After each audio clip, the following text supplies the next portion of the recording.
தினத்தியான நிகழ்ச்சிக்கு உங்களை அழைப்பதில் நான் மிகவும் மகிழ்ச்சி அடைகிறேன்.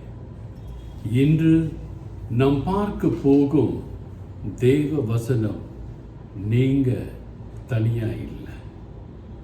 உங்க வீட்டில் உங்களை ஒதுக்கி வச்சிருக்கலாம், உங்க சொந்தக்காரங்க உங்களை ஒதுக்கி வச்சிருக்கலாம், ஏன் உங்க தாய் தகப்பன் கூட உங்களை ஒதுக்கி வைத்திருக்கலாம், உங்கள் உடன் பிறந்தவர்கள் கூட ஒதுக்கி வைத்திருக்கலாம். கவலையே படாதீங்க. நீங்க ஆண்டவராகிய இயேசு கிறிஸ்துவை நம்பி அவரையே நோக்கி ஜெபிப்பீர்களே ஆனால் இந்த டாடி உங்களை தனியா விடவே மாட்டார். எப்பொழுதும் அவர் உங்களுக்கு பாதுகாவலராய், அரணாய், கோட்டையாய் இருப்பார். உங்கள் ஆபத்து காலத்திலே வானத்திலிருந்து படைகளை அனுப்பி உங்களை சுற்றிலும் அக்கினிமயமான ரதங்களாலும் தீப்பந்தங்களாலும் உங்கள் எதிரியின் கையிலிருந்து உங்களை காப்பாற்றுவார். வேண்டுமே ஆனால் உங்கள் எதிரிகளை பார்வை இழக்க செய்து உங்களை மேன்மைப்படுத்துவார். என்னன்னா இது பிரதர் புதுசா சொல்றாரு, தனியா இருந்தா கவலையே இல்லையா, இயேசுவோடு இருந்தா மட்டும் போதுமான்னு நீங்க நினைப்பீங்கன்னா நிச்சயமா நான் சொல்றது உண்மை. வேத வசனத்திலிருந்து மேற்கோள்கள் காட்டி உங்களை ஆண்டவராகிய இயேசு கிறிஸ்துவின் பெயரால், இந்த தெய்வத்தின் பெயரால் உங்களை வசனங்களோடு தேற்றப் போகிறேன். 2 ராஜாக்கள் 6ஆம் அதிகாரம் 12ஆம் வசனத்திலே சிரியாவின் ராஜா, பார்த்தீங்கன்னா பைபிளில் சொன்ன ஒவ்வொன்றும் ஹிஸ்டாரிக்கல் ஈவெண்ட்டுங்க. பைபிளில் அப்பயே சிரியான்னு போட்டிருக்கு. இன்னைக்கு கூகுளில் சர்ச் பண்ணி பாருங்க, சிரியான்ற நாடு இருக்கு. வேதத்தில் சொல்லப்பட்ட ஒவ்வொரு நிகழ்வுகளும் சரித்திர உண்மைகள், விஞ்ஞான உண்மைகள் என்று எத்தனையோ தடவை நிரூபிக்கப்பட்டது. இந்த சிரியாவின் ராஜாவினுடைய வேலைக்காரன் ராஜாட்ட சொல்றான், உம்முடைய பள்ளி அறையிலே பேசுகிற வார்த்தைகளை இஸ்ரவேலில் இருக்கிற தீர்க்கதரிசியான எலிசா அவன் இஸ்ரவேல் ராஜாவுக்கு அறிவிக்கிறான் என்றான். இந்த சிரியாவின் ராஜாக்கு ஒரு பெரிய சந்தேகம். நான் பள்ளி அறையிலே தனியாக இருக்கும் இடத்தில் பலத்த பாதுகாப்போடு பேசுகிற ஒவ்வொரு பேச்சும் இஸ்ரவேலின் ராஜாவுக்கு எப்படி அவன் காதுகளுக்கு போய் சேருகிறது என்று அவன் யோசித்து கொண்டிருந்த வேளையிலே அந்த சிரியாவின் ராஜாவினுடைய ஊழியக்காரர் சொல்றான், நீங்க பள்ளி அறையில பேசினா கூட அது இஸ்ரவேலில் இருக்கிற ஒரு தீர்க்கதரிசி, ஆண்டவருடைய வேலைக்காரன், அவனுக்கு தெரியும், அவன் போய் இஸ்ரவேல் ராஜா கிட்ட சொல்லிடுவான்னு சொல்றான். அந்த ராஜாவுக்கு மிகவும் கோபம் வருகிறது. ஒருவேளை நீங்கள் கூட ஆண்டவராகிய இயேசு கிறிஸ்துவுக்கு பிரியமான மகனாய் மகளாய் இருப்பீர்களே ஆனால் உங்கள் எதிரியின் கூடாரத்திலே என்னவெல்லாம் பேசுகிறார்கள், உங்களை பற்றி தவறாக பேசுகிறது எல்லாம் உங்கள் காதுகளுக்கு வந்துவிடும். எப்படி என்றால், உங்கள் ஆண்டவர் உங்களை எதிராக பேசுகிறவர்களோடு இருக்கிற மக்களிடத்திலிருந்து செய்தியை உங்களுக்கு கொடுத்து அனுப்புவார்.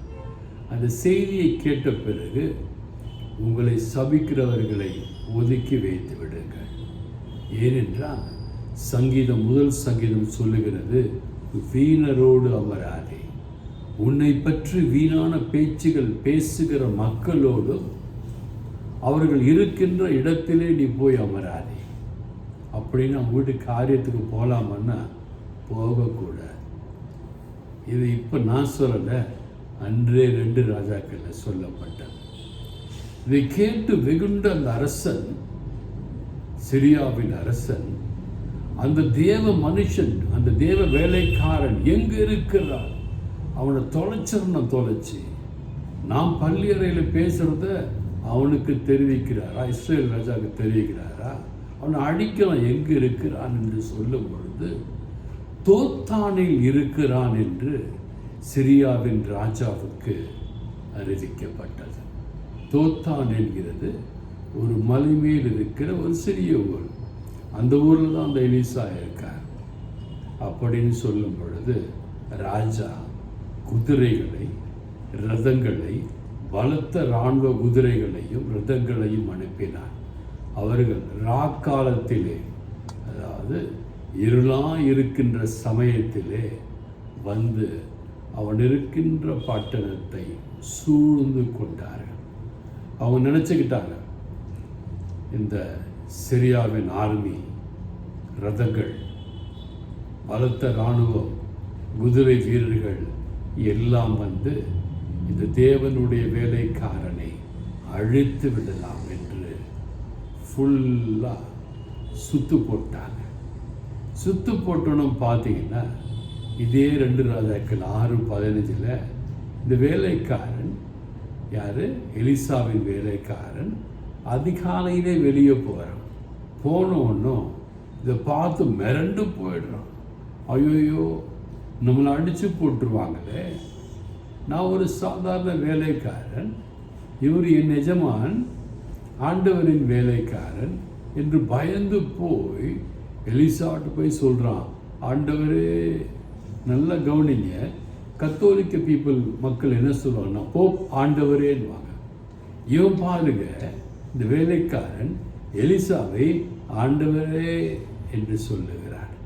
இந்த ஆண்டவரே என்று சொல்வதன் உள் அர்த்தம் என்னவென்றால், தன்னை விட ஞானத்தில் உயர்ந்தவர்களை ஆண்டவனே என்று அழைப்பது இஸ்ரவேல் காலத்திலிருந்தே வழி வழியாய் வருகின்ற ஒரு மரபு.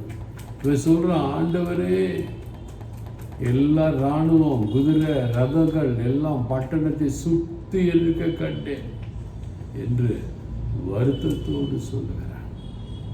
உங்களை கூட உங்கள் பிரச்சனைகள், உங்கள் துன்பங்கள், உங்கள் கவலைகள், உங்கள் கண்ணீர், உங்கள் வேதனைகள், உங்களுக்கு பொல்லாப்பு, அந்தகார சக்தி, சாத்தானின் ஆதிக்கம், பில்லி சூனிய கட்டுகள் எல்லாம் உங்களை சூழ்ந்து இருந்தாலும் நீங்களும் கூட ஆண்டவரின் வேலைக்காரனாகிய எலிசாவை போன்று என்று இருக்கின்ற வேலைக்காரர்களை அண்டிக் கொள்வீர்களே, ஆனால் உங்களுக்கு பாதுகாப்பு இருக்கிறார். ஏங்க நாங்கள் கேட்டால் ஆண்டவர் செய்ய மாட்டாரா அப்படின்னு ஒரு வேலை நீங்கள் கேட்கலாம். ஆண்டவர்கிட்ட சொல்கிற இடத்தில் நீங்கள் இருக்கணும். இந்த வேலைக்காரனே சொல்லிருக்கலாங்க ஆண்டவர்கிட்ட, வேலைக்காரன் சொல்ல முடியலையே. ஏன்னா அவன் ஆண்டவருக்கு நெருக்கமாக இல்லை. இந்த எலிசா ஆண்டவருக்கு நெருக்கமாக இருந்த காரணத்தினாலே இவன் வேலைக்காரன் போய் எலிசா கிட்ட சொல்கிறான், பயந்து நடுங்கி, பிள்ளைகள் நடுங்க, மரண பயம், சுற்றி ஆர்மி இருக்கிறதுனால ஒன்றுமே பண்ண முடியாது என்கிற பயத்தில் நடுக்கத்தோடு சொல்லுகிறான். ஒருவேளை நீ கணவனை இழந்து பயந்து நடுங்கி கொண்டிருக்கலாம். ஒருவேளை உன் முதுமையில் நீ நடுங்கி கொண்டிருக்கலாம். ஒருவேளை உன் பிள்ளைகளுக்கு திருமணம் ஆகவில்லை என்று நடுங்கி கொண்டிருக்கலாம். உன் பணத்தேவை எண்ணிக்கொண்டு நடுங்கி கொண்டிருக்கலாம். கவலைப்படாதே. ஏதாவது ஒரு ஊழியக்காரனை, ஏதாவது ஒரு ஆண்டவரின் வேலைக்காரனை அண்டிக்கொள். அவன் உனக்காக போராடுவான். தேவனிடத்திலே உனக்காக பரிந்து பேசுவான். உனக்கு உன் வீட்டிலே சுற்றி அக்கினி ரதங்களும் ஆண்டவருடைய சேனைகளும் உனக்கு பாதுகாப்பாக இருக்கும். அடுத்த வசனம் என்ன சொல்லு பாருங்க. இதே 2 ராஜாக்கள் 6ஆம் அதிகாரம் 16ஆம் வசனத்தில் எலிசா சொல்றாரு, பயப்படாத. யாரை பார்த்து? வேலைக்காரனை பார்த்து, அவர்களோடு இருக்கிறவரை பார்க்கிலும் நம்மோடு இருக்கிறவர்கள் அதிகம். அவனுக்கு ஷாக் ஆயிடுச்சு. நான் பார்த்தேன், சிரியாவின் படைகள் தான் இருக்கு, நம்ம எஜமான ஆண்டவன் என்ன சொல்றான், எலிசா என்ன சொல்றான்னா, அவங்க படையோட நம்ம படை அதிகமாக இருக்குன்னு சொல்றானேன்னு சொல்லி ஒருவேளை அவன் எள்ளி நகைத்திருக்கலாம். ஏனென்றால் அவன் அகக்கண்கள் திறக்கப்படவில்லை.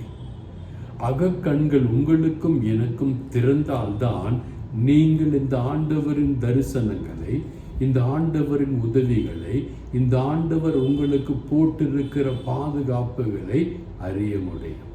இல்லைன்னா அறிய முடியாது. சில பேர் பைபிளை படிச்சுக்கிட்டே இருப்பாங்க, 30 வருஷம் 35 வருஷம் படிச்சுக்கிட்டே இருப்பாங்க. ஒரு பிரசங்கம் பண்ண சொல்லி கூப்பிட்டா, இல்லை பிரதர் எனக்கு தெரியாது பிரதர்னு சொல்லுவாங்க. ஏன்னா அவங்களுடைய அகக்கண்கள் திறக்கப்படவில்லை. ஆண்டவர் எப்பொழுது உங்கள் அகக்கண்களை திறக்கிறாரோ அப்பொழுது நீங்கள் ஆண்டவரை காண்பீர்கள். நல்லா பாருங்க, 6ஆம் அதிகாரம் 17ஆம் வசனம் 2 ராஜாக்கள் 6:17 எலிசா விண்ணப்பம் பண்ணான். என்னன்னு, ஆண்டவரே இந்த வேலைக்காரனுக்கு ஒன்றுமே தெரிய மாட்டேங்குது, உம்முடைய பவர் தெரிய மாட்டேங்குது, நான் தனியாக இருக்கிறேன், நான் ஆபத்தில் இருக்கிற நினச்சிக்கிட்டு இவன் அழுது புலம்புறான், கஷ்டப்படுறான், மன வேதனை அடைகிறான் என்று சொல்லி விண்ணப்பம் பண்ணி, ஆண்டவரே இந்த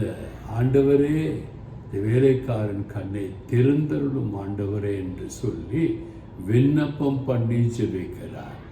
இவர் கண்களை திறந்தருளும் என்று சொன்ன உடனே கர்த்தர் அந்த வேலைக்காரனுடைய கண்களை திறந்தார். திறந்த பொழுது ஒரு பெரிய ஆண்டவரின் சேனைகள் சுற்றிலுமாக இவர்களை பாதுகாக்கிறதை கண்ட அந்த வேலைக்காரன் பயந்து போனான். தெய்வம் இருக்கிறார், இவரை நம்புகிற பிள்ளைகளுக்கு கவலை இல்லை, பயம் இல்லை என்பதை அவன் உணர்ந்து கொண்டான். எலிசா தனியா இல்லை. எலிசா எப்பொழுதும் ஆண்டவரை சுதித்து கொண்டு, ஆண்டவருடைய வேத வசனங்களை தியானித்து கொண்டு, ஆண்டவருக்கு சேவை செய்து கொண்டிருந்த காரணத்தினாலே அவனுக்கு என்னென்ன தேவையோ அவை அனைத்தும் கொடுத்து அனுப்பப்பட்டது. ஊழியக்காரனுக்கு என்னென்ன தேவையோ அவை அனைத்தும் கொடுக்கப்பட்டது. அவன் தனிமையா இல்லை என்று வேத வசனங்கள் சொல்லிற்று. ஒருவேளை நீங்கள் தனியாக இருக்கிறீர்களா? எந்த நாளிலே உங்களுக்காக தேவன் சொல்லுகிற அற்புதமான செய்தி, என் மகனே என் மகளே, 2 ராஜாக்கள் 6ஆம் அதிகாரம் 12-17 வசனங்களை நீ பார்ப்பாயேயானால், எவ்வாறு எலிசாவுக்கு தனியாக இருந்த அவனுக்கு பிரச்சனைகள் வரும்பொழுது என் சேனைகளை அனுப்பி அவனை பாதுகாத்து ரட்சித்தினோ, அதே போன்று உன்னை பாதுகாக்க நான் வல்லவராய் இருக்கிறேன் என்று இந்த இயேசு சொல்லுகிறார். இந்த இயேசுவின் வார்த்தையை நீங்கள் நம்பி, இந்த இயேசுவின் வசனங்களை தியானித்து, உங்களை எவ்வாறு அந்த எலிசா ஒப்பு கொடுத்தானோ அதே போன்று நீங்களும் நானும் ஒப்பு கொடுத்தால், இன்றையிலிருந்து உங்கள் வீட்டிற்கும் என் வீட்டிற்கும் வான தூதர்களின் படைகளை ஆண்டவர் அனுப்பி வேலி அடைத்து உங்களையும் என்னையும் காப்பார். எவ்வாறு யோபை வேலி அடைத்து காத்தாரோ அதே தேவன் இன்று உங்களையும் என்னையும் வேலி அடைத்து காக்கிறார். உங்களை பார்த்து சபிக்கிறாங்க, உங்களை பார்த்து யோக்கியமானு கேட்குறாங்க, உங்களை பார்த்து காயப்படுத்துகிறாங்கன்னா கவலையே படாதீங்க. அவங்க உங்களை காயப்படுத்தலை, உங்களை சுற்றி இருக்கிற இயேசுவின் சேனைகளை காயப்படுத்துகிறார்கள்.